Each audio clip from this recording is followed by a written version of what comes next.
Hozir mashina o'tib ketdim. Hozir. Ma, tarka bir. Ma. Har bir insonning yuragida sadoqat va mehrga muhtoj bo'lgan burchak bo'ladi. Kasbi tumanning Qamashi mahallasida yashovchi 60 yoshli Ashir aka uchun bu bo'shliqni bir echki to'ldirdi. Yaxshimi, sog' salomatmi?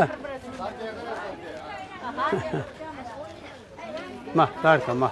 Ular o'rtasidagi aloqa so'zsiz, ammo yurakdan imo-ishoralar bilan bir-birini tushunadi, qo'llab-quvvatlaydi. Bu oddiy do'stlik emas, bu hayot saboqlariga to'la sokin, ammo chuqur hikoya.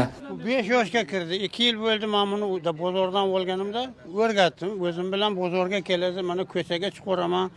Mana biletchilar aytadi, o'lib kelgin bir ko'raylik juvoy o'zini deydi, olib kelaman. Har kuni dehqon bozoriga bir-biriga suyanib, bir-birini tushunib keladigan bu ikki jon Ashir aka va echkisi zamonaviy shovqinli dunyoda sadoqat, sabr va tinchlik timsoliga aylangan. Ko'p xislatlari bor. Uyga birov chaqirib kelsa, buni ipga bog'lamayman, molxonaga qamayman. Yechiq yuradi. Daraxtni soyasida. Birov chaqirib kelsa, borib eshikni shoxlaydi, va deb yana men yotgan uyga keladi. Men chiqsam yana eshikka yugurib boradi. Ashir akaning echkisi hech qachon odamlarga tashlanmaydi, taomlarga og'iz solmaydi. Go'yoki u ham insoniy odobni anglab yetgandek. Bu esa inson bilan jonivor o'rtasidagi ishonch qanchalik chuqur bo'lishi mumkinligini ko'rsatadi.